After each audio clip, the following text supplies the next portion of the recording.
Welcome to A Setting of Silver. This podcast exists to make historic Christian writings accessible to 21st century listeners. While not as valuable as the Bible, we can still learn much from the faith and practice of those who followed in the footsteps of the apostles. It's my hope that wherever you find yourself, these words, carried through time, would encourage you to walk in faith with Jesus. Tertullian, the founder of Latin Christianity and a man of great intellect, was born in Carthage to a proconsular centurion sometime around AD 145.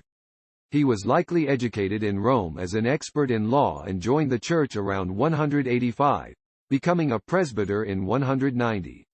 His writings profoundly influenced Augustine and Cyprian who, in turn, provided inspiration to the reformers in Europe and in the Anglican Church. In his later years, Tertullian embraced Montanism, a movement, labeled a heresy by the Church, which claimed to have further revelation from the Holy Spirit, held to a strict moral code, and elevated female prophets. Tertullian perhaps embraced this because he was discontent with the orthodox church of his day and found the uncompromising morality of Montanism appealing. Despite this, he is recognized as the founder of Latin Christianity and an incredibly influential Christian thought leader and writer. Presented here is Book 1 of Tertullian's Ad Nationis. In this text, Tertullian provides an extensive review and critique of paganism. Taking seriously the claim that the Roman and Greek pantheons are truly divine beings, he employs his sharp mind and knowledge to demonstrate the logical fallacies, historical inaccuracies, and immorality associated with such a belief. With the perspective of history, it is clear that Tertullian was right. Faced with the power of belief in the God who created all things and who died to reconcile men to himself, the sacrificial, cult system of Tertullian's day became extinct. This ultimate triumph of God over the idols of Egypt, Babylon, Greece, and Rome is something that too often we take for granted today, living 2,000 years since Christ. And now, please enjoy Tertullian's Ad Nationis Book 1.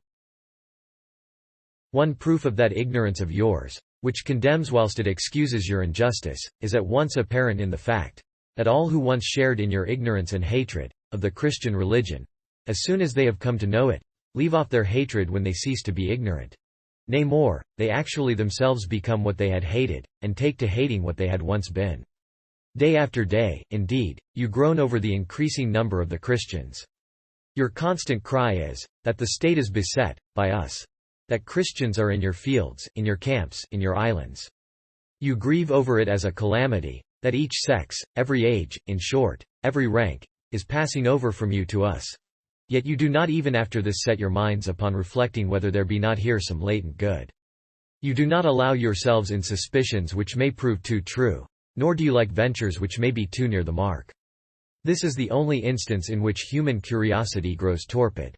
You love to be ignorant of what other men rejoice to have discovered. You would rather not know it, because you now cherish your hatred as if you were aware that, with the knowledge, your hatred would certainly come to an end. Still, if there shall be no just ground for hatred, it will surely be found to be the best course to cease from the past injustice. Should, however, a cause have really existed, there will be no diminution of the hatred, which will indeed accumulate so much the more in the consciousness of its justice, unless it be, forsooth, that you are ashamed to cast off your faults, or sorry to free yourselves from blame. I know very well with what answer you usually meet the argument from our rapid increase. That indeed must not, you say, be hastily accounted a good thing which converts a great number of persons, and gains them over to its side. I am aware how the mind is apt to take to evil courses. How many there are which forsake virtuous living! How many seek refuge in the opposite! Many, no doubt. Nay, very many, as the last days approach.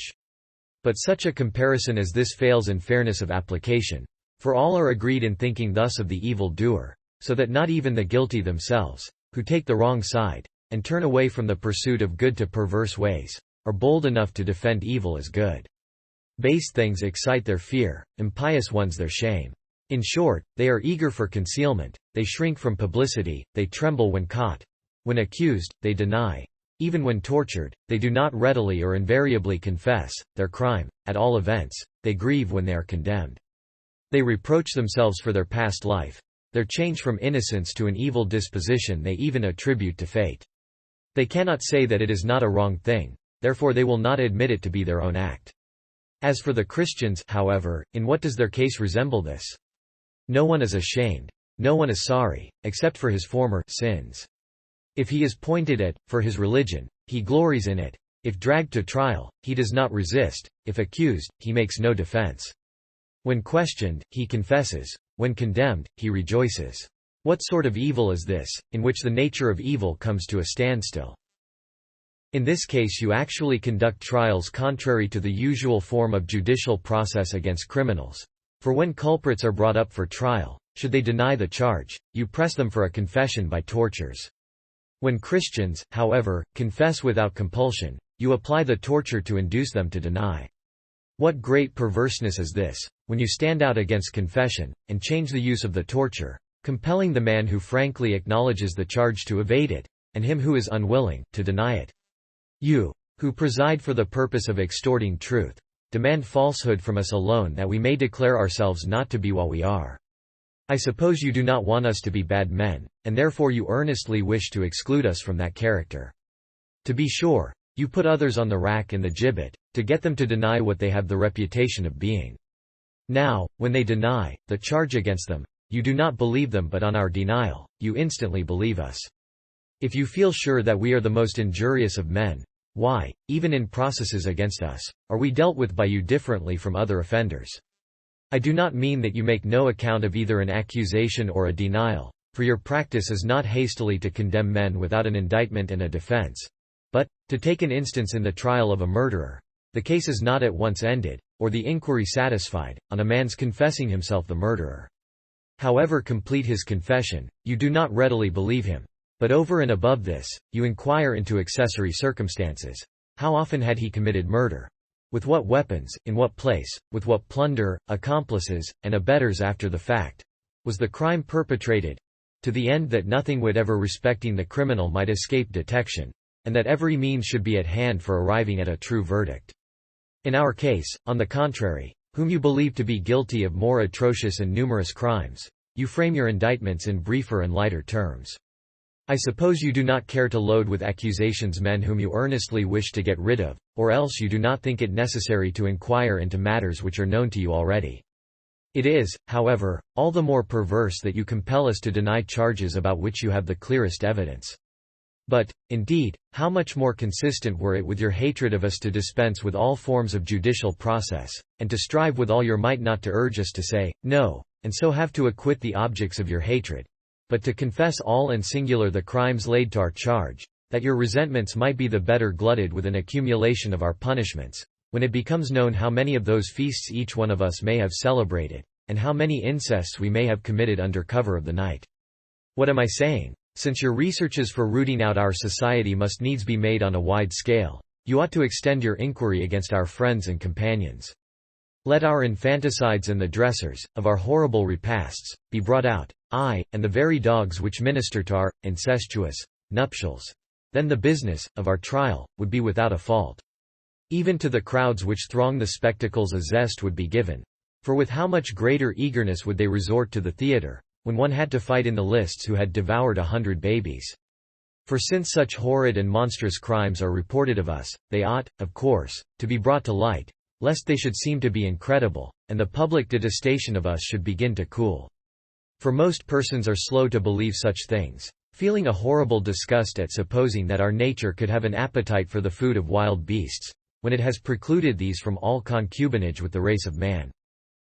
Since, therefore, you who are in other cases most scrupulous and persevering in investigating charges of far less serious import, relinquish your care in cases like ours, which are so horrible, and of such surpassing sin that impiety is too mild a word for them, by declining to hear confession, which should always be an important process for those who conduct judicial proceedings, and failing to make a full inquiry, which should be gone into by such as sue for a condemnation, it becomes evident that the crime laid to our charge consists not of any sinful conduct, but lies wholly in our name. If, indeed, any real crimes were clearly adducible against us, their very names would condemn us, if found applicable, so that distinct sentences would be pronounced against us in this wise. Let that murderer or that incestuous criminal or whatever it be that we are charged with, be led to execution, be crucified, or be thrown to the beasts. Your sentences, however, import only that one has confessed himself a Christian. No name of a crime stands against us, but only the crime of a name. Now this in very deed is neither more nor less than the entire odium which is felt against us. The name is the cause. Some mysterious force intensified by your ignorance assails it, so that you do not wish to know for certain that which for certain you are sure you know nothing of. And therefore, further, you do not believe things which are not submitted to proof, and, lest they should be easily refuted, you refuse to make inquiry, so that the odious name is punished under the presumption of real crimes. In order, therefore, that the issue may be withdrawn from the offensive name, we are compelled to deny it. Then upon our denial we are acquitted, with an entire absolution for the past. We are no longer murderers, no longer incestuous, because we have lost that name. But since this point is dealt with in a place of its own, do you tell us plainly why you are pursuing this name even to extirpation? What crime, what offense, what fault is there in a name? For you are barred by the rule which puts it out of your power to allege crimes, of any man, which no legal action moots, no indictment specifies, no sentence enumerates. In any case which is submitted to the judge, inquired into against the defendant, responded to by him or denied, and cited from the bench, I acknowledge a legal charge. Concerning, then, the merit of a name, whatever offense names may be charged with, whatever impeachment words may be amenable to, I for my part think, that not even a complaint is due to a word or a name, unless indeed it has a barbarous sound, or smacks of ill luck, or is immodest, or is indecorous for the speaker, or unpleasant to the hearer. These crimes in mere words and names are just like barbarous words and phrases, which have their fault, and their solecism, and their absurdity of figure. The name Christian, however, so far as its meaning goes, bears the sense of anointing. Even when by a faulty pronunciation you call us Christians, for you are not certain about even the sound of this noted name. You in fact lisp out the sense of pleasantness and goodness. You are therefore vilifying in harmless men even the harmless name we bear, which is not inconvenient for the tongue, nor harsh to the ear, nor injurious to a single being, nor rude for our country, being a good Greek word, as many others also are, and pleasant in sound and sense. Surely, surely, names are not things which deserve punishment by the sword, or the cross, or the beasts. But the sect, you say, is punished in the name of its founder. Now in the first place it is, no doubt, a fair and usual custom that a sect should be marked out by the name of its founder, since philosophers are called Pythagoreans and Platonists after their masters. In the same way physicians are called after Erasistratus, and grammarians after Aristarchus. If, therefore, a sect has a bad character because its founder was bad, it is punished as the traditional bearer of a bad name. But this would be indulging in a rash assumption. The first step was to find out what the founder was, that his sect might be understood, instead of hindering inquiry into the founder's character from the sect. But in our case, by being necessarily ignorant of the sect, through your ignorance of its founder, or else by not taking a fair survey of the founder, because you make no inquiry into his sect, you fasten merely on the name, just as if you vilified in it both sect and founder, whom you know nothing of whatever. And yet you openly allow your philosophers the right of attaching themselves to any school, and bearing its founder's name as their own. And nobody stirs up any hatred against them, although both in public and in private they bark out their bitterest eloquence against your customs, rites, ceremonies, and manner of life, with so much contempt for the laws, and so little respect for persons, that they even flaunt their licentious words against the emperors themselves with impunity. And yet it is the truth, which is so troublesome to the world, that these philosophers affect, but which Christians possess. They therefore who have it in possession afford the greater displeasure, because he who affects a thing plays with it, he who possesses it maintains it. For example, Socrates was condemned on that side, of his wisdom, in which he came nearest in his search to the truth, by destroying your gods. Although the name of Christian was not at that time in the world, yet truth was always suffering condemnation. Now you will not deny that he was a wise man, to whom your own Pythian, God, had borne witness. Socrates, he said, was the wisest of men. Truth overbore Apollo, and made him pronounce even against himself since he acknowledged that he was no god, when he affirmed that that was the wisest man who was denying the gods. However, on your principle he was the less wise because he denied the gods, although, in truth, he was all the wiser by reason of this denial.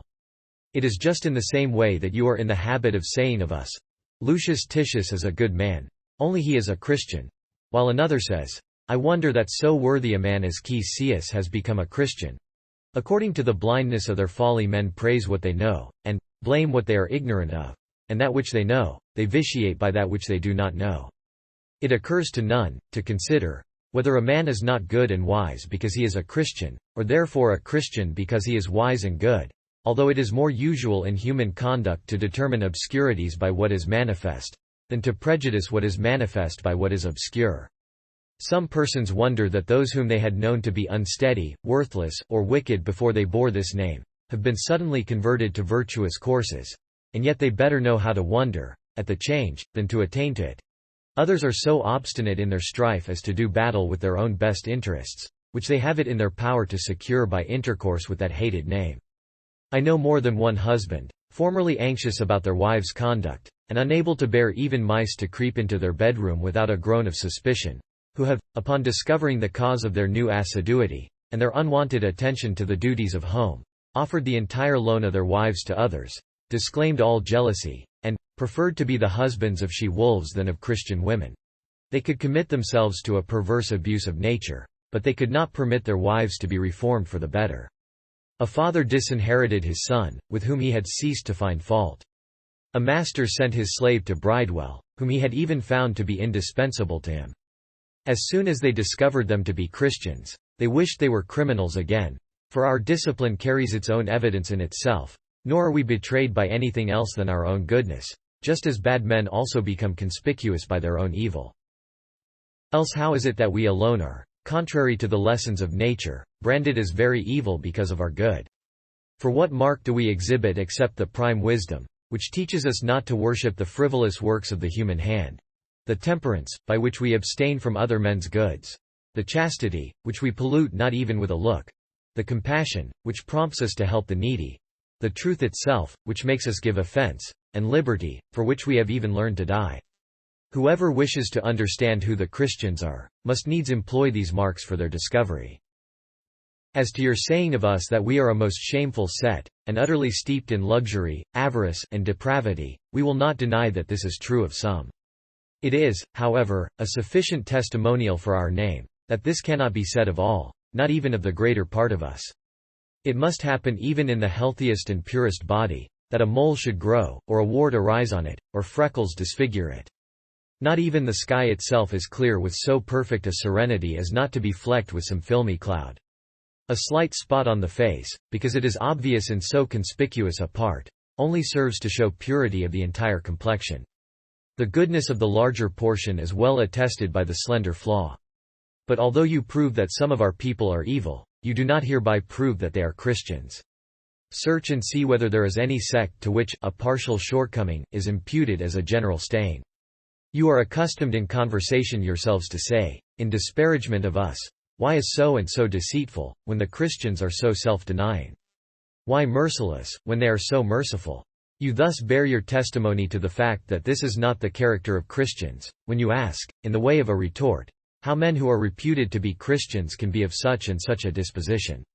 There is a good deal of difference between an imputation and a name, between an opinion and the truth. For names were appointed for the express purpose of setting their proper limits between mere designation and actual condition. How many indeed are said to be philosophers, who for all that do not fulfill the law of philosophy? All bear the name in respect of their profession, but they hold the designation without the excellence of the profession, and they disgrace the real thing under the shallow pretense of its name. Men are not straightway of such and such a character, because they are said to be so, but when they are not, it is vain to say so of them. They only deceive people who attach reality to a name, when it is its consistency with fact which decides the condition implied in the name. And yet persons of this doubtful stamp do not assemble with us, neither do they belong to our communion. By their delinquency they become yours once more, since we should be unwilling to mix even with them whom your violence and cruelty compelled to recant. Yet we should, of course, be more ready to have included amongst us those who have unwillingly forsaken our discipline than willful apostates. However, you have no right to call them Christians, to whom the Christians themselves deny that name, and who have not learned to deny themselves.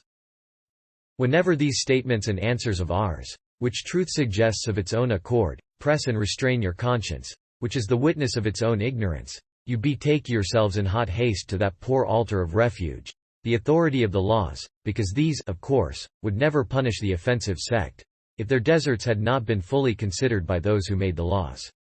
Then what is it which has prevented a like consideration on the part of those who put the laws in force, when, in the case of all other crimes which are similarly forbidden and punished by the laws, the penalty is not inflicted until it is sought by regular process? Take, for instance, the case of a murderer or an adulterer.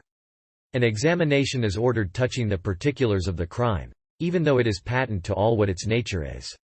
Whatever wrong has been done by the Christian ought to be brought to light. No law forbids inquiry to be made; on the contrary, inquiry is made in the interest of the laws. For how are you to keep the law by precautions against that which the law forbids, if you neutralize the carefulness of the precaution by your failing to perceive what it is you have to keep? No law must keep to itself the knowledge of its own righteousness, but it owes it to those from whom it claims obedience. The law, however, becomes an object of suspicion when it declines to approve itself. Naturally enough, then, are the laws against the Christians supposed to be just and deserving of respect and observance, just as long as men remain ignorant of their aim and purport. But when this is perceived, their extreme injustice is discovered, and they are deservedly rejected with abhorrence, along with their instruments of torture, the swords, the crosses, and the lions. An unjust law secures no respect. In my opinion, however, there is a suspicion among you that some of these laws are unjust, since not a day passes without your modifying their severity and iniquity by fresh deliberations and decisions. Whence comes it to pass, you will say to us, that such a character could have been attributed to you, as to have justified the lawmakers perhaps by its imputation? Let me ask on my side, what voucher they had then, or you now, for the truth of the imputation? You answer, fame. Well, now, is not this fama malum, quo non aliud velocius ullum? Now, why a plague, if it be always true?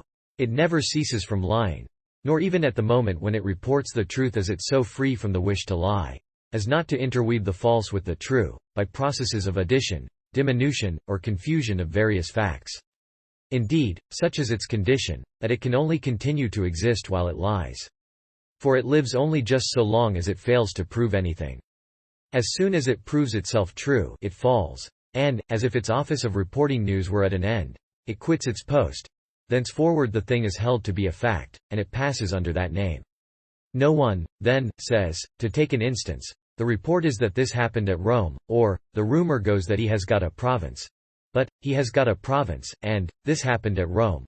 Nobody mentions a rumor except at an uncertainty, because nobody can be sure of a rumor, but only of certain knowledge, and none but a fool believes a rumor, because no wise man puts faith in an uncertainty. In however wide a circuit a report has been circulated, it must needs have originated some time or other from one mouth.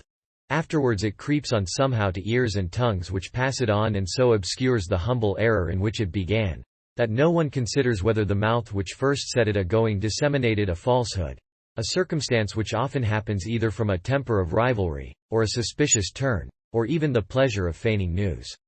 It is, however, well that time reveals all things, as your own sayings and proverbs testify. Yea, as nature herself attests, which has so ordered it that nothing lies hid, not even that which fame has not reported. See, now, what a witness you have suborned against us. It has not been able up to this time to prove the report it set in motion, although it has had so long a time to recommend it to our acceptance. This name of ours took its rise in the reign of Augustus. Under Tiberius it was taught with all clearness and publicity.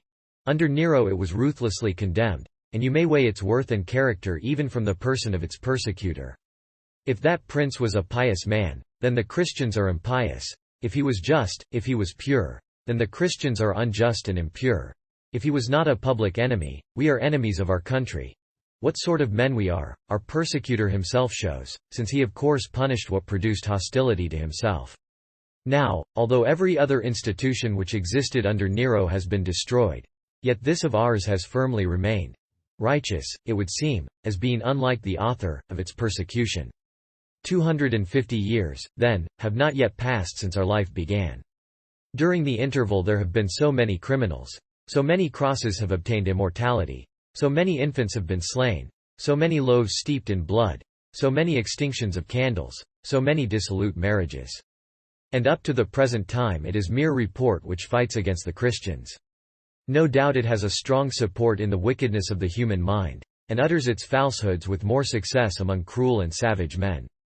For the more inclined you are to maliciousness, the more ready are you to believe evil. In short, men more easily believe the evil that is false, than the good which is true. Now, if injustice has left any place within you for the exercise of prudence in investigating the truth of reports, justice of course demanded that you should examine by whom the report could have been spread among the multitude, and thus circulated through the world. For it could not have been by the Christians themselves, I suppose, since by the very constitution and law of all mysteries the obligation of silence is imposed. How much more would this be the case in such mysteries as are ascribed to us, which, if divulged, could not fail to bring down instant punishment from the prompt resentment of men. Since, therefore, the Christians are not their own betrayers, it follows that it must be strangers. Now I ask, how could strangers obtain knowledge of us, when even true and lawful mysteries exclude every stranger from witnessing them, unless illicit ones are less exclusive? Well, then, it is more in keeping with the character of strangers both to be ignorant of the true state of a case, and to invent a false account. Our domestic servants, perhaps, listened, and peeped through crevices and holes, and stealthily got information of our ways. What, then, shall we say when our servants betray them to you? It is better, to be sure, for us all not to be betrayed by any. But still, if our practices be so atrocious, how much more proper is it when a righteous indignation bursts asunder even all ties of domestic fidelity? How was it possible for it to endure what horrified the mind and affrighted the eye? This is also a wonderful thing, both that he who was so overcome with impatient excitement as to turn informer, did not likewise desire to prove what he reported, and that he who heard the informer's story did not care to see for himself, since no doubt the reward is equal both for the informer who proves what he reports, and for the hearer who convinces himself of the credibility of what he hears. But then you say that this is precisely what has taken place. First came the rumor, then the exhibition of the proof, first the hearsay, then the inspection, and after this, fame received its commission. Now this, I must say, surpasses all admiration, that was once for all detected and divulged which is being forever repeated, unless, forsooth, we have by this time ceased from the reiteration of such things, as are alleged of us. But we are called still by the same, offensive, name, and we are supposed to be still engaged in the same practices, and we multiply from day to day. The more we are, the more become we objects of hatred. Hatred increases as the material for it increases. Now, seeing that the multitude of offenders is ever advancing, how is it that the crowd of informers does not keep equal pace therewith? To the best of my belief, even our manner of life has become better known. You know the very days of our assemblies. Therefore we are both besieged, and attacked, and kept prisoners actually in our secret congregations. Yet whoever came upon a half-consumed corpse amongst us? Who has detected the traces of a bite in our blood-steeped loaf? Who has discovered, by a sudden light invading our darkness, any marks of impurity, I will not say of incest, in our feasts? If we save ourselves by a bribe from being dragged out before the public gaze with such a character, how is it that we are still oppressed? We have it indeed in our own power not to be thus apprehended at all. For who either sells or buys information about a crime, if the crime itself has no existence? But why need I disparagingly refer to strange spies and informers, when you allege against us such charges as we certainly do not ourselves divulge with very much noise, either as soon as you hear of them, if we previously show them to you, or after you have yourselves discovered them, if they are for the time concealed from you? For no doubt, when any desire initiation in the mysteries, their custom is first to go to the master or father of the sacred rites. Then he will say, to the applicant, you must bring an infant, as a guarantee for our rites, to be sacrificed, as well as some bread to be broken and dipped in his blood. You also want candles, and dogs tied together to upset them, and bits of meat to rouse the dogs. Moreover, a mother too, or a sister, is necessary for you. What, however, is to be said if you have neither? I suppose in that case you could not be a genuine Christian. Now, do let me ask you, will such things, when reported by strangers, bear to be spread about, as charges against us? It is impossible for such persons to understand proceedings in which they take no part. The first step of the process is perpetrated with artifice. Our feasts and our marriages are invented and detailed by ignorant persons, who had never before heard about Christian mysteries. And though they afterwards cannot help acquiring some knowledge of them, it is even then as having to be administered by others whom they bring on the scene. Besides, how absurd is it that the profane know mysteries which the priest knows not? They keep them all to themselves, then, and take them for granted. And so these tragedies, worse than those, of Thyestes or Oedipus, do not at all come forth to light, nor find their way to the public. Even more voracious bites take nothing away from the credit of such as are initiated, whether servants or masters. If, however, none of these allegations can be proved to be true, how incalculable must be esteemed the grandeur of that religion, which is manifestly not overbalanced even by the burden of these vast atrocities. O ye heathen, who have and deserve our pity, behold, we set before you the promise which our sacred system offers. It guarantees eternal life to such as follow and observe it. On the other hand, it threatens with the eternal punishment of an unending fire those who are profane and hostile, while to both classes alike is preached a resurrection from the dead. We are not now concerned about the doctrine of these verities, which are discussed in their proper place meanwhile, however, believe them, even as we do ourselves, for I want to know whether you are ready to reach them, as we do, through such crimes. Come, whosoever you are, plunge your sword into an infant. Or if that is another's office, then simply gaze at the breathing creature dying before it has lived. At any rate, catch its fresh blood in which to steep your bread. Then feed yourself without stint, and whilst this is going on, recline. Carefully distinguish the places where your mother or your sister may have made their bed. Mark them well, in order that, when the shades of night have fallen upon them, putting of course to the test the care of every one of you, you may not make the awkward mistake of alighting on somebody else. You would have to make an atonement, if you failed of the incest. When you have effected all this, eternal life will be in store for you. I want you to tell me whether you think eternal life worth such a price. No, indeed, you do not believe it. Even if you did believe it, I maintain that you would be unwilling to give the fee, or if willing, would be unable. But why should others be able if you are unable? Why should you be able if others are unable? What would you wish impunity, and eternity to stand you in? Do you suppose that these blessings can be bought by us at any price? Have Christians teeth of a different sort from others? Have they more ample jaws? Are they of different nerve for incestuous lust? I trow not. It is enough for us to differ from you in condition by truth alone. We are indeed said to be the third race of men. What, a dog-faced race? Or broadly shadow-footed? Or some subterranean antipodes? If you attach any meaning to these names, pray tell us what are the first and the second race, that so we may know something of this third. Psammaticus thought that he had hit upon the ingenious discovery of the primeval man. He is said to have removed certain new-born infants from all human intercourse, and to have entrusted them to a nurse, whom he had previously deprived of her tongue, in order that, being completely exiled from all sound of the human voice, they might form their speech without hearing it, and thus, deriving it from themselves alone, might indicate what that first nation was whose speech was dictated by nature. Their first utterance was bekos, a word which means bread, in the language of Phrygia. The Phrygians, therefore, are supposed to be the first of the human race.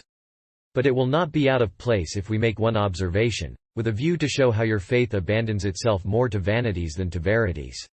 Can it be, then, at all credible that the nurse retained her life, after the loss of so important a member, the very organ of the breath of life, cut out, too, from the very root, with her throat mutilated, which cannot be wounded even on the outside without danger, and the putrid gore flowing back to the chest, and deprived for so long a time of her food? Come. Even suppose that by the remedies of a Philomela she retained her life, in the way supposed by wisest persons, who account for the dumbness not by cutting out the tongue, but from the blush of shame.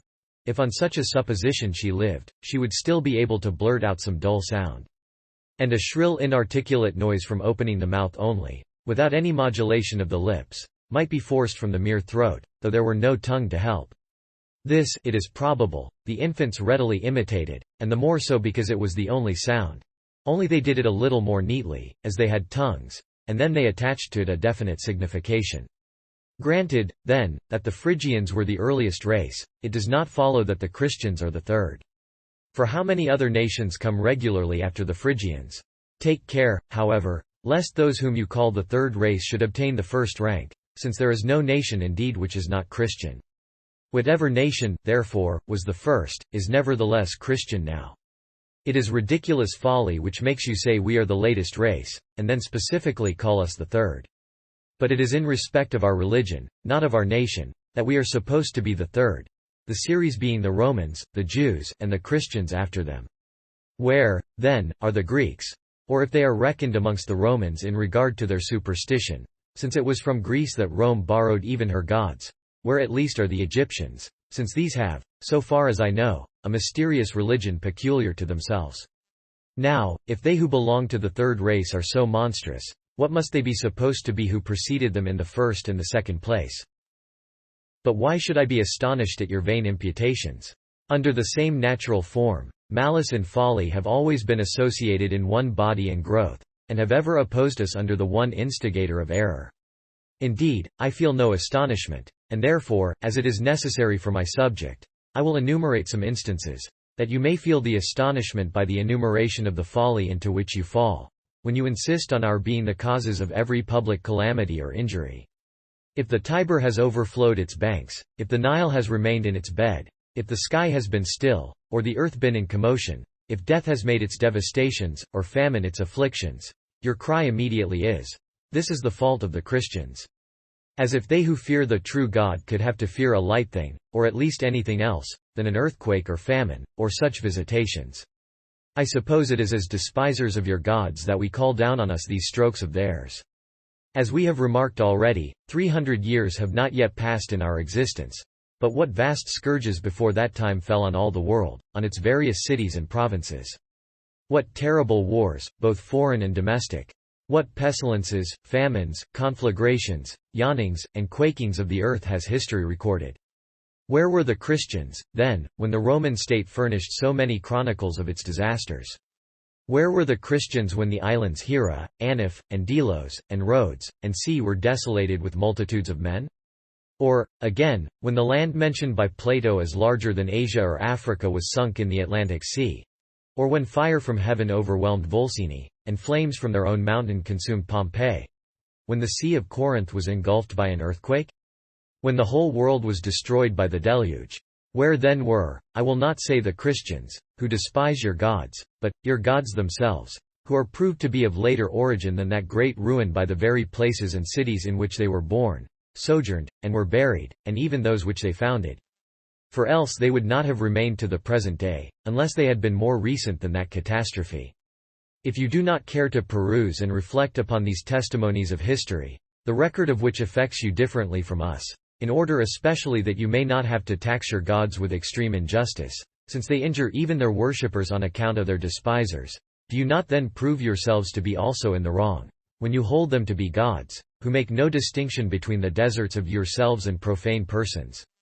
If, however, as it is now and then very vainly said, you incur the chastisement of your gods because you are too slack in our extirpation, you then have settled the question of their weakness and insignificance. For they would not be angry with you for loitering over our punishment, if they could do anything themselves, although you admit the same thing indeed in another way, whenever by inflicting punishment on us you seem to be avenging them. If one interest is maintained by another party, that which defends is the greater of the two. What a shame, then, must it be for gods to be defended by a human being.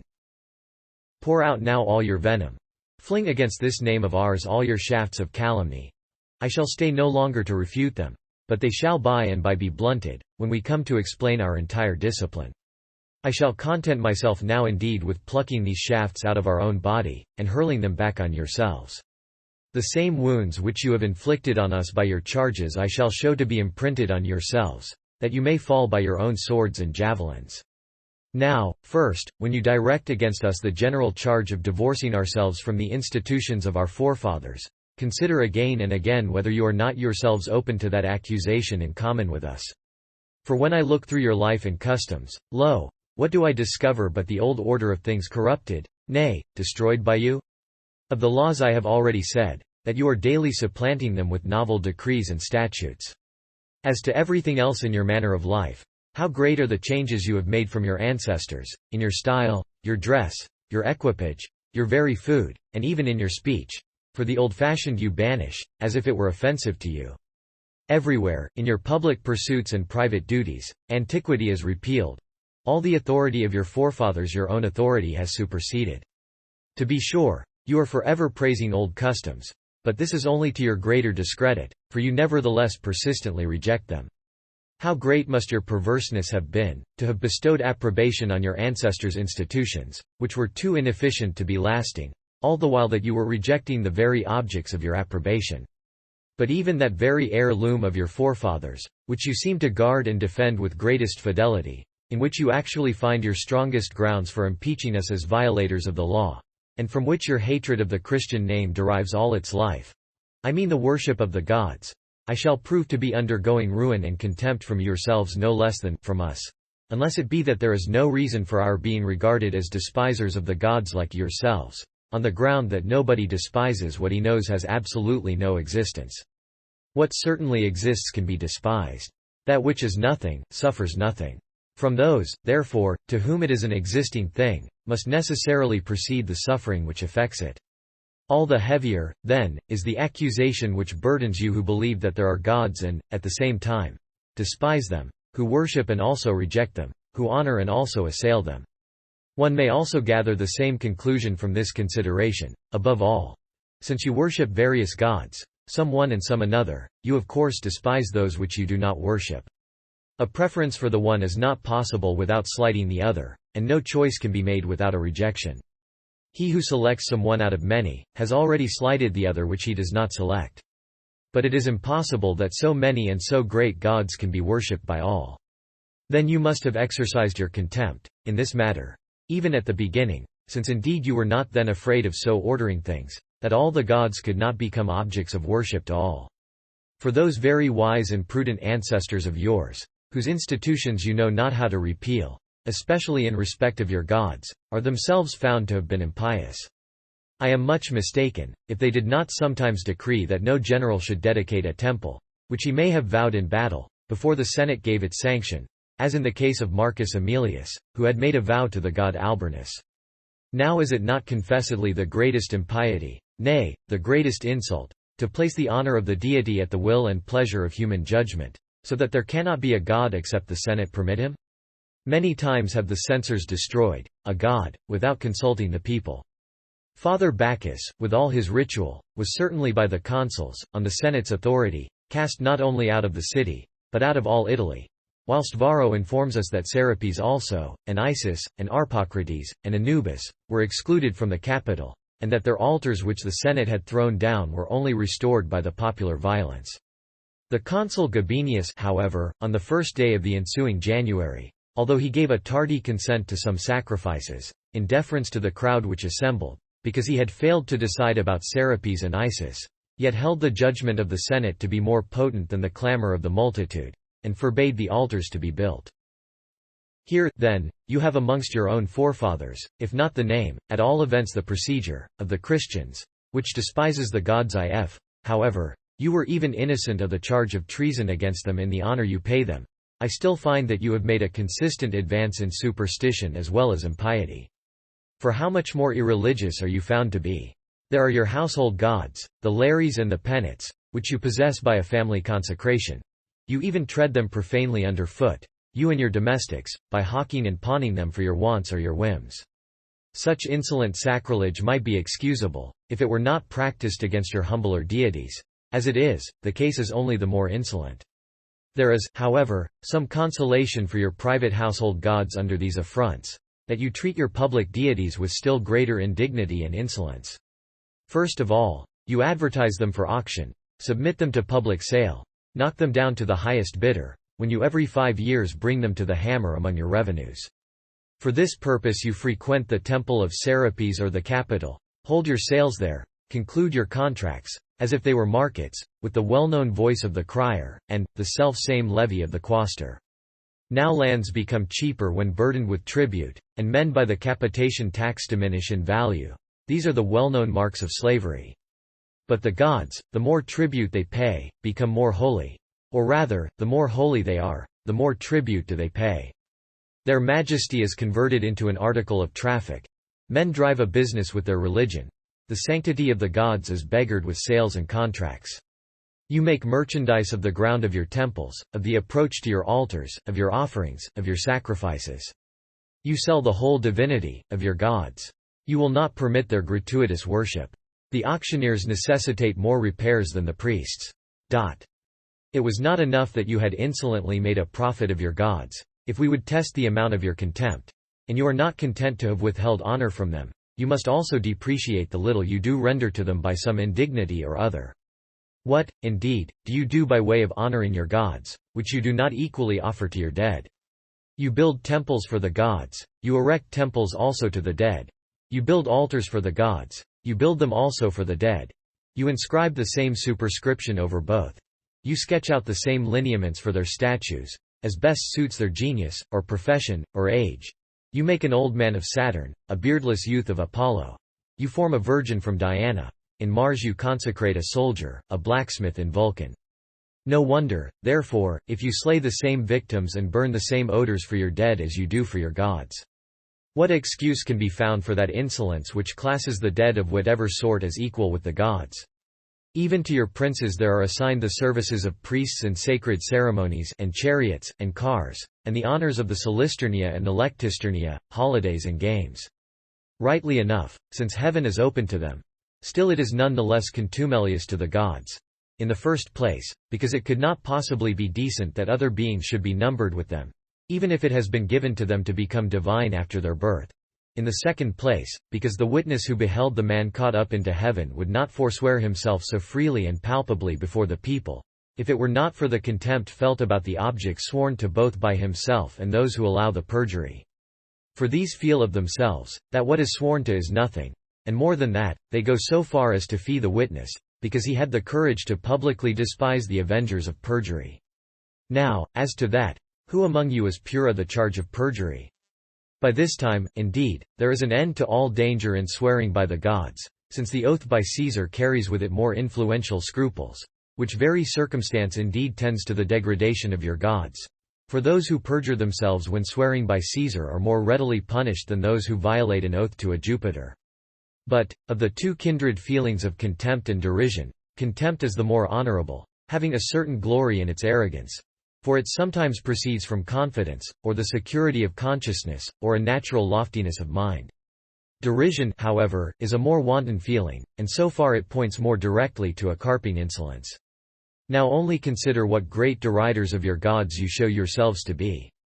I say nothing of your indulgence of this feeling during your sacrificial acts, how you offer for your victims the poorest and most emaciated creatures, or else of the sound and healthy animals only the portions which are useless for food, such as the heads and hoofs, or the plucked feathers and hair, and whatever at home you would have thrown away. I pass over whatever may seem to the taste of the vulgar and profane to have constituted the religion of your forefathers, but then the most learned and serious classes, for seriousness and wisdom to some extent profess to be derived from learning, are always, in fact, the most irreverent towards your gods. And if their learning ever halts, it is only to make up for the remissness by a more shameful invention of follies and falsehoods about their gods. I will begin with that enthusiastic fondness which you show for him from whom every depraved writer gets his dreams, to whom you ascribe as much honor as you derogate from your gods, by magnifying him who has made such sport of them. I mean Homer by this description. He it is, in my opinion, who has treated the majesty of the divine being on the low level of human condition, imbuing the gods with the falls and the passions of men, who has pitted them against each other with varying success, like pairs of gladiators. He wounds Venus with an arrow from a human hand. He keeps Mars a prisoner in chains for 13 months, with the prospect of perishing.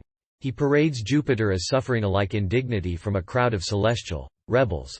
Or he draws from him tears for Sarpedon.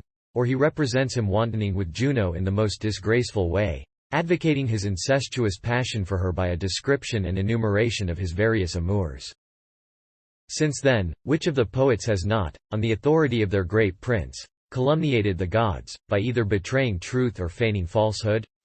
Have the dramatists also, whether in tragedy or comedy, refrained from making the gods the authors of the calamities and retributions of their plays? I say nothing of your philosophers, whom a certain inspiration of truth itself elevates against the gods, and secures from all fear in their proud severity and stern discipline. Take, for example, Socrates. In contempt of your gods, he swears by an oak, and a dog, and a goat. Now, although he was condemned to die for this very reason, the Athenians afterwards repented of that condemnation, and even put to death his accusers. By this conduct of theirs the testimony of Socrates is replaced at its full value, and I am enabled to meet you with this retort, that in his case you have approbation bestowed on that which is nowadays reprobated in us. But besides this instance there is Diogenes, who, I know not to what extent, made sport of Hercules, whilst Varro, that Diogenes of the Roman cut, introduces to our view some 300 Joves, or, as they ought to be called, Jupiters, and all, without heads. Your other wanton wits likewise minister to your pleasures by disgracing the gods. Examine carefully the sacrilegious beauties of your Lentullian hosti. Now, is it the players or your gods who become the objects of your mirth in their tricks and jokes? Then, again, with what pleasure do you take up the literature of the stage, which describes all the foul conduct of the gods? Their majesty is defiled in your presence in some unchaste body. The mask of some deity, at your will, covers some infamous paltry head. The sun mourns for the death of his son by a lightning flash amid your rude rejoicing. Cybele sighs for a shepherd who disdains her, without raising a blush on your cheek. And you quietly endure songs which celebrate the gallantries of Jove. You are, of course, possessed of a more religious spirit in the show of your gladiators, when your gods dance, with equal zest, over the spilling of human blood, and, over those filthy penalties which are at once their proof and plot for executing your criminals, or else, when, your criminals are punished personating the gods themselves. We have often witnessed in a mutilated criminal your god of Picenum, Attis. A wretch burnt alive has personated Hercules. We have laughed at the sport of your midday game of the gods, when Father Pluto, Jove's own brother, drags away, hammer in hand, the remains of the gladiators, when Mercury, with his winged cap and heated wand, tests with his cautery whether the bodies were really lifeless, or only feigning death. Who now can investigate every particular of this sort, although so destructive of the honor of the divine being, and so humiliating to his majesty? They all, indeed, have their origin in a contempt of the gods, on the part both of those who practice these personations, as well as of those who are susceptible of being so represented. I hardly know, therefore, whether your gods have more reason to complain of yourselves or of us. After despising them on the one hand, you flatter them on the other. If you fail in any duty towards them, you appease them with a fee. In short, you allow yourselves to act towards them in any way you please. We, however, live in a consistent and entire aversion to them. In this matter we are said to be guilty not merely of forsaking the religion of the community, but of introducing a monstrous superstition. For some among you have dreamed that our God is an ass's head, an absurdity which Cornelius Tacitus first suggested. In the fourth book of his Histories, where he is treating of the Jewish war, he begins his description with the origin of that nation, and gives his own views respecting both the origin and the name of their religion. He relates that the Jews, in their migration in the desert, when suffering for want of water, escaped by following for guides some wild asses, which they supposed to be going in quest of water after pasture, and that on this account the image of one of these animals was worshipped by the Jews. From this, I suppose, it was presumed that we, too, from our close connection with the Jewish religion, have ours consecrated under the same emblematic form.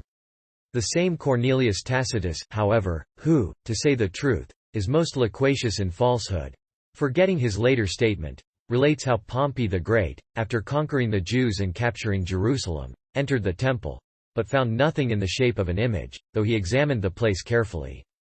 Where, then, should their God have been found? Nowhere else, of course, than in so memorable a temple which was carefully shut to all but the priests, and into which there could be no fear of a stranger entering. But what apology must I here offer for what I am going to say, when I have no other object at the moment than to make a passing remark or two in a general way which shall be equally applicable to yourselves?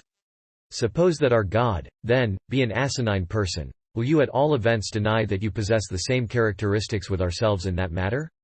Not their heads only, but entire asses, are, to be sure, objects of adoration to you, along with their tutelar epona, and all herds and cattle and beasts you consecrate, and their stables into the bargain.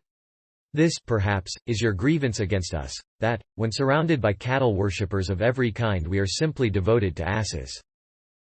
As for him who affirms that we are the priesthood of a cross, we shall claim him as our co-religionist. A cross is, in its material, a sign of wood. Amongst yourselves also the object of worship is a wooden figure.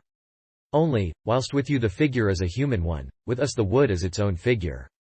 Never mind for the present what is the shape, provided the material is the same, The form, too, is of no importance, if so be it be the actual body of a god. If, however, there arises a question of difference on this point, what, let me ask, is the difference between the Athenian palace, or the Pharian series, and wood formed into a cross, when each is represented by a rough stock, without form, and by the merest rudiment of a statue of unformed wood? Every piece of timber which is fixed in the ground in an erect position is a part of a cross, and indeed the greater portion of its mass. But an entire cross is attributed to us, with its transverse beam, of course, and its projecting seat. Now you have the less to excuse you, for you dedicate to religion only a mutilated imperfect piece of wood, while others consecrate to the sacred purpose a complete structure. The truth, however, after all is, that your religion is all cross, as I shall show. You are indeed unaware that your gods in their origin have proceeded from this hated cross.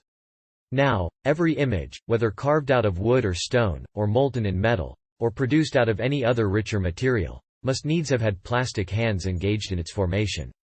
Well, then, this modeler, before he did anything else, hit upon the form of a wooden cross, because even our own body assumes as its natural position the latent and concealed outline of a cross. Since the head rises upwards, and the back takes a straight direction, and the shoulders project laterally, if you simply place a man with his arms and hands outstretched, you will make the general outline of a cross. Starting, then, from this rudimental form and prop, as it were, he applies a covering of clay, and so gradually completes the limbs, and forms the body, and covers the cross within with the shape which he meant to impress upon the clay. Then from this design, with the help of compasses and leaden molds, he has got all ready for his image which is to be brought out into marble, or clay, or whatever the material be of which he has determined to make his god. This, then, is the process. After the cross-shaped frame, the clay; after the clay, the god. In a well-understood routine, the cross passes into a god through the clayey medium. The cross then you consecrate, and from it the consecrated, deity, begins to derive his origin. By way of example, let us take the case of a tree which grows up into a system of branches and foliage, and is a reproduction of its own kind. Whether it springs from the kernel of an olive, or the stone of a peach, or a grain of pepper which has been duly tempered underground. Now, if you transplant it, or take a cutting off its branches for another plant, to what will you attribute what is produced by the propagation? Will it not be to the grain, or the stone, or the kernel? Because, as the third stage is attributable to the second, and the second in like manner to the first, so the third will have to be referred to the first, through the second as the mean. We need not stay any longer in the discussion of this point, since by a natural law every kind of produce throughout nature refers back its growth to its original source. And just as the product is comprised in its primal cause, so does that cause agree in character with the thing produced. Since, then, in the production of your gods, you worship the cross which originates them, here will be the original kernel and grain, from which are propagated the wooden materials of your idolatrous images. Examples are not far to seek. Your victories you celebrate with religious ceremony as deities, and they are the more august in proportion to the joy they bring you. The frames on which you hang up your trophies must be crosses. These are, as it were, the very core of your pageants. Thus, in your victories, the religion of your camp makes even crosses objects of worship. Your standards it adores, your standards are the sanction of its oaths. Your standards it prefers before Jupiter himself. But all that parade of images, and that display of pure gold, are, as so many, necklaces of the crosses. In like manner also, in the banners and ensigns, which your soldiers guard with no less sacred care, you have the streamers, and vestments of your crosses. You are ashamed, I suppose, to worship unadorned and simple crosses. Others, with greater regard to good manners, it must be confessed, suppose that the sun is the god of the Christians, because it is a well-known fact that we pray towards the east, or because we make Sunday a day of festivity. What then? Do you do less than this? Do not many among you, with an affectation of sometimes worshipping the heavenly bodies likewise, move your lips in the direction of the sunrise?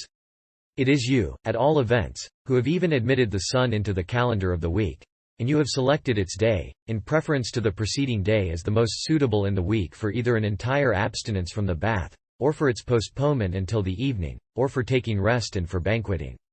By resorting to these customs, you deliberately deviate from your own religious rites to those of strangers. For the Jewish feasts on the Sabbath and the purification, and Jewish also are the ceremonies of the lamps, and the fasts of unleavened bread, and the literal prayers, all which institutions and practices are of course foreign from your gods. Wherefore, that I may return from this digression, you who reproach us with the sun and Sunday should consider your proximity to us. We are not far off from your Saturn and your days of rest. Report has introduced a new calumny respecting our God. Not so long ago, a most abandoned wretch in that city of yours, a man who had deserted indeed his own religion, a Jew, in fact, who had only lost his skin, flayed of course by wild beasts, against which he enters the lists for hire day after day with a sound body, and so in a condition to lose his skin, carried about in public a caricature of us with this label, Enocetes. This figure had ass's ears, and was dressed in a toga with a book, having a hoof on one of his feet. And the crowd believed this infamous Jew. For what other set of men is the seed plot of all the calumny against us? Throughout the city, therefore, Enocetes is all the talk.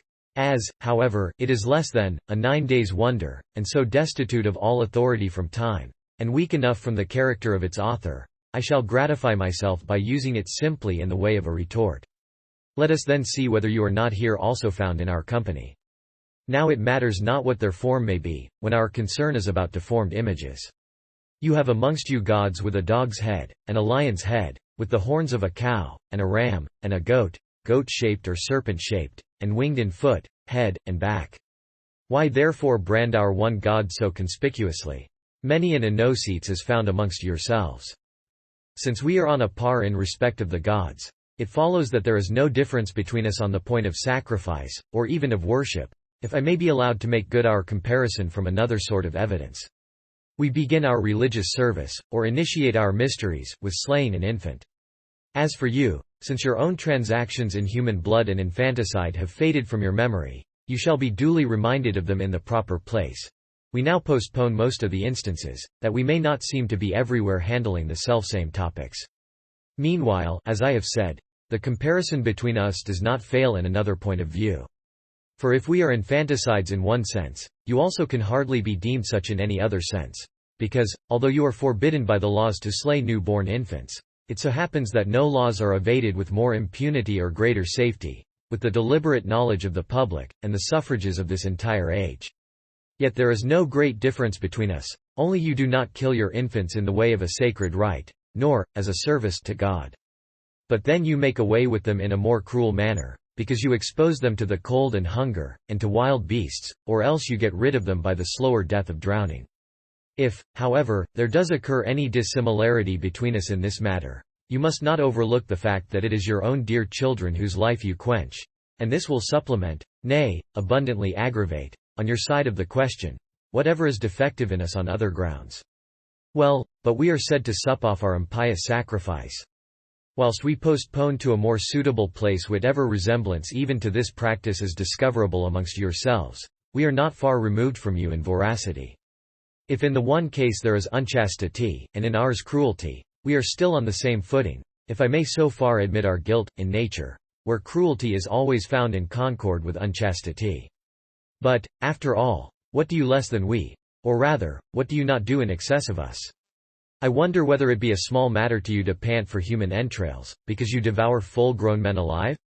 Is it, forsooth, only a trifle to lick up human blood, when you draw out the blood which was destined to live? Is it a light thing in your view to feed on an infant, when you consume one wholly before it is come to the birth? I am now come to the hour for extinguishing the lamps, and for using the dogs, and practicing the deeds of darkness. And on this point I am afraid I must succumb to you, for what similar accusation shall I have to bring against you? But you should at once commend the cleverness with which we make our incest look modest, in that we have devised a spurious night, to avoid polluting the real light in darkness, and have even thought it right to dispense with earthly lights, and to play tricks also with our conscience. For whatever we do ourselves, we suspect in others when we choose to be suspicious. As for your incestuous deeds, on the contrary, men enjoy them at full liberty, in the face of day, or in the natural night, or before high heaven. And in proportion to their successful issue is your own ignorance of the result, since you publicly indulge in your incestuous intercourse in the full cognizance of broad daylight. No ignorance, however, conceals our conduct from our eyes, for in the very darkness we are able to recognize our own misdeeds. The Persians, you know very well, according to Ctesias, live quite promiscuously with their mothers, in full knowledge of the fact, and without any horror, whilst of the Macedonians it is well known that they constantly do the same thing, and with perfect approbation. For once, when the blinded Oedipus came upon their stage, they greeted him with laughter and derisive cheers. The actor, taking off his mask in great alarm, said, "Gentlemen, have I displeased you?"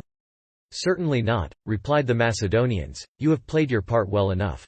But either the author was very silly, if he invented this mutilation as an atonement for the incest, or else Oedipus was a great fool for his pains if he really so punished himself." And then they shouted out one to the other, "Elson eis ten metera." But how insignificant, say you, is the stain which one or two nations can make on the whole world. As for us, we of course have infected the very sun, polluted the entire ocean.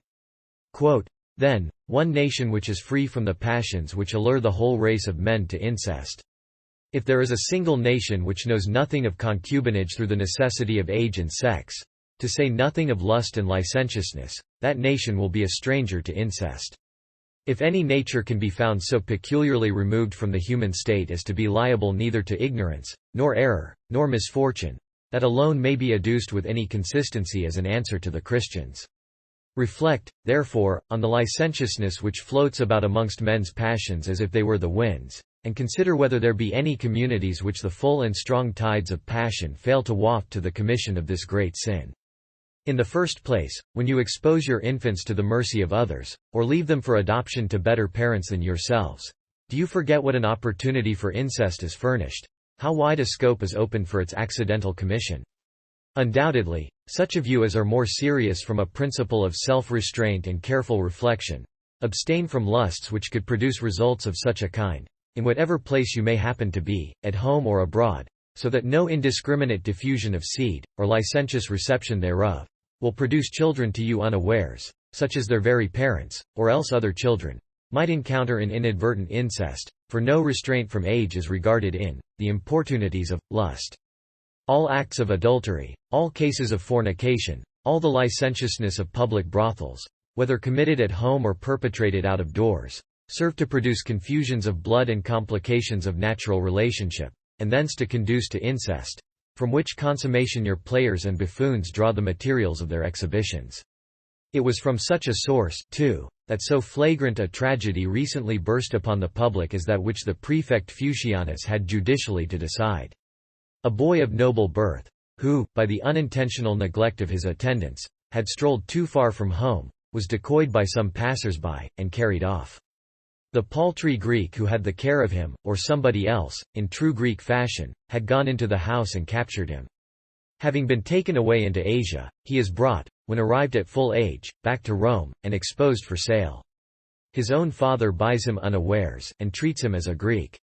Afterwards, as was his wont, the youth is sent by his master into the fields, chained as a slave. Thither the tutor and the nurse had already been banished for punishment. The whole case is represented to them. They relate each other's misfortunes. They, on the one hand, how they had lost their ward when he was a boy; he, on the other hand, that he had been lost from his boyhood.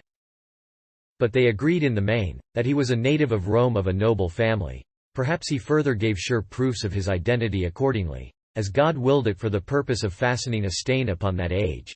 A presentiment about the time excites him. The periods exactly suit his age. Even his eyes help to recall his features. Some peculiar marks on his body are enumerated.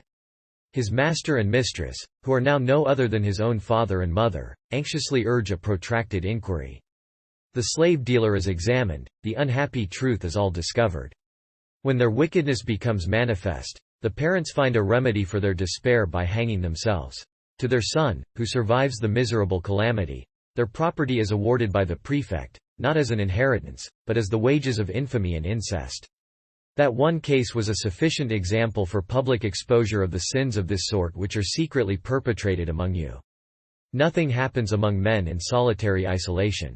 But, as it seems to me, it is only in a solitary case that such a charge can be drawn out against us, even in the mysteries of our religion. You ply us evermore with this charge. Yet there are like delinquencies to be traced amongst you, even in your ordinary course of life. As to your charges of obstinacy and presumption, whatever you allege against us, even in these respects, there are not wanting points in which you will bear a comparison with us. Our first step in this contumacious conduct concerns that which is ranked by you immediately after the worship due to God, that is, the worship due to the majesty of the Caesars, in respect of which we are charged with being irreligious towards them, since we neither propitiate their images nor swear by their genius. We are called enemies of the people. Well, be it so. Yet at the same time, it must not be forgotten, that, the emperors find enemies amongst you heathen, and are constantly getting surnames to signalize their triumphs, one becoming Parthicus, and another Medicus and Germanicus. On this head the Roman people must see to it who they are, amongst whom there still remain nations which are unsubdued and foreign to their rule. But, at all events, you are of us, and yet you conspire against us. In reply, we need only state, a well-known fact, that we acknowledge the fealty of Romans to the emperors. No conspiracy has ever broken out from our body. No Caesar's blood has ever fixed a stain upon us, in the Senate or even in the palace. No assumption of the purple has ever in any of the provinces been effected by us. The Syrians still exhale the odors of their corpses. Still do the Gauls fail to wash away their blood in the waters of their Rhone. Your allegations of our insanity I omit, because they do not compromise the Roman name. But I will grapple with the charge of sacrilegious vanity, and remind you of the irreverence of your own lower classes, and the scandalous lampoons of which the statues are so cognizant, and the sneers which are sometimes uttered at the public games, and the curses with which the circus resounds. If not in arms, you are in tongue, at all events always rebellious. But I suppose it is quite another affair to refuse to swear by the genius of Caesar? For it is fairly open to doubt as to who are perjurers on this point, when you do not swear honestly even by your gods. Well, we do not call the emperor God, for on this point sanum facimus, as the saying is. But the truth is, that you who call Caesar God both mock him, by calling him what he is not, and curse him, because he does not want to be what you call him. For he prefers living to being made a god. The rest of your charge of obstinacy against us you sum up in this indictment, that we boldly refuse neither your swords, nor your crosses, nor your wild beasts, nor fire, nor tortures, such as our obduracy and contempt of death. But, you are inconsistent in your charges, for in former times amongst your own ancestors all these terrors have come in men's intrepidity not only to be despised, but even to be held in great praise. How many swords there were, and what brave men were willing to suffer by them, it were irksome to enumerate. If we take the torture of the cross, of which so many instances have occurred, exquisite in cruelty, your own Regulus readily initiated the suffering which up to his day was without a precedent. A queen of Egypt used wild beasts of her own to accomplish her death. The Carthaginian woman, who in the last extremity of her country was more courageous than her husband Hasdrubal, only followed the example, set long before by Dido herself, of going through fire to her death. Then, again, a woman of Athens defied the tyrant, exhausted his tortures, and at last, lest her person and sex might succumb through weakness, she bit off her tongue and spat out of her mouth the only possible instrument of a confession which was now out of her power. But in your own instance you account such deeds glorious, in ours obstinate. Annihilate now the glory of your ancestors, in order that you may thereby annihilate us also. Be content from henceforth to repeal the praises of your forefathers, in order that you may not have to accord commendation to us for the same sufferings. Perhaps, you will say, the character of a more robust age may have rendered the spirits of antiquity more enduring. Now, however, we enjoy the blessing of quietness and peace, so that the minds and dispositions of men should be more tolerant even towards strangers. Well, you rejoin, be it so. You may compare yourselves with the ancients. We must needs pursue with hatred all that we find in you offensive to ourselves, because it does not obtain currency among us. Answer me, then, on each particular case by itself. I am not seeking for examples on a uniform scale. Since, forsooth, the sword through their contempt of death produced stories of heroism amongst your ancestors, it is not, of course, from love of life that you go to the trainer's sword in hand and offer yourselves as gladiators, nor, through fear of death do you enroll your names in the army. Since an ordinary woman makes her death famous by wild beasts, it cannot but be of your own pure accord that you encounter wild beasts day after day in the midst of peaceful times. Although no longer any Regulus among you has raised a cross as the instrument of his own crucifixion, yet a contempt of the fire has even now displayed itself, since one of yourselves very lately has offered for a wager to go to any place which may be fixed upon and put on the burning shirt. If a woman once defiantly danced beneath the scourge, the same feat has been very recently performed again by one of your own circus hunters as he traversed the appointed course, not to mention the famous sufferings of the Spartans. Here end, I suppose, your tremendous charges of obstinacy against the Christians. Now, since we are amenable to them in common with yourselves, it only remains that we compare the grounds which the respective parties have for being personally derided. All our obstinacy, however, is with you a foregone conclusion, based on our strong convictions, for we take for granted a resurrection of the dead. Hope in this resurrection amounts to a contempt of death. Ridicule, therefore, as much as you like the excessive stupidity of such minds as die that they may live. But then, in order that you may be able to laugh more merrily, and deride us with greater boldness, you must take your sponge, or perhaps your tongue, and wipe away those records of yours every now and then cropping out, which assert in not dissimilar terms that souls will return to bodies. But how much more worthy of acceptance is our belief which maintains that they will return to the same bodies? And how much more ridiculous is your inherited conceit, that the human spirit is to reappear in a dog, or a mule, or a peacock? Again, we affirm that a judgment has been ordained by God according to the merits of every man. This you ascribe to Minos and Rhadamanthus, while at the same time you reject Aristides, who was a juster judge than either. By the award of the judgment, we say that the wicked will have to spend an eternity in endless fire, the pious and innocent in a region of bliss. In your view likewise an unalterable condition is ascribed to the respective destinations of Pyriphlegethon and Elysium. Now they are not merely your composers of myth and poetry who write songs of this strain, but your philosophers also speak with all confidence of the return of souls to their former state, and of the twofold award of a final judgment. How long therefore, O most unjust heathen, will you refuse to acknowledge us, and, what is more, to execrate your own worthies, since between us no distinction has place, because we are one and the same? Since you do not, of course, hate what you yourselves are, give us rather your right hands in fellowship, unite your salutations, mingle your embraces, sanguinary with the sanguinary, incestuous with the incestuous, conspirators with conspirators, obstinate and vain with those of the selfsame qualities. In company with each other, we have been traitors to the majesty of the gods, and together do we provoke their indignation. You too have your third race, not indeed third in the way of religious right, but a third race in sex, and, made up as it is of male and female in one, it is more fitted to men and women, for offices of lust.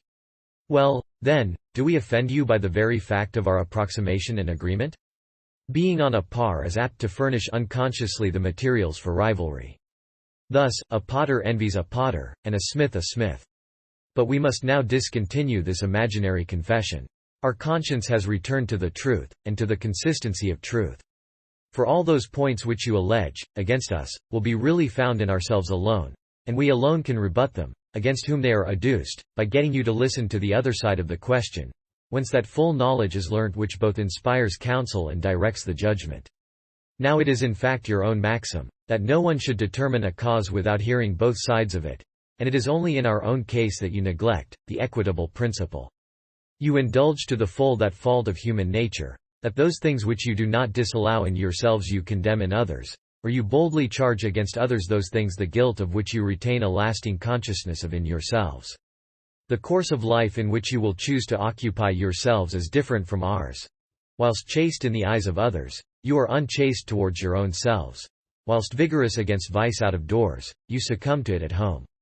This is the injustice, which we have to suffer, that, knowing truth, we are condemned by those who know it not. Free from guilt, we are judged by those who are implicated in it. Remove the mote, or rather the beam, out of your own eye, that you may be able to extract the mote from the eyes of others. Amend your own lives first, that you may be able to punish the Christians. Only so far as you shall have effected your own reformation, will you refuse to inflict punishment on them. Nay, so far will you have become Christians yourselves, and as you shall have become Christians, so far will you have compassed your own amendment of life. Learn what that is which you accuse in us, and you will accuse no longer. Search out what that is which you do not accuse in yourselves, and you will become self-accusers. From these very few and humble remarks, so far as we have been able to open out the subject to you, you will plainly get some insight into your own error, and some discovery of our truth. Condemn that truth if you have the heart, but only after you have examined it, and approve the error still, if you are so minded, only first explore it. But if your prescribed rule is to love error and hate truth, why, let me ask, do you not probe to a full discovery the objects both of your love and your hatred? Thanks for listening to this episode of A Setting of Silver. The audio you've been listening to was produced by Bill Connick using Google's text-to-speech service. The text was taken from an 1885 collection of early church writings available at ccel.org. Finally, I want to thank the volunteers at CCEL who organized and formatted the data into a computer-friendly format. Without their work, this would have been practically impossible to create.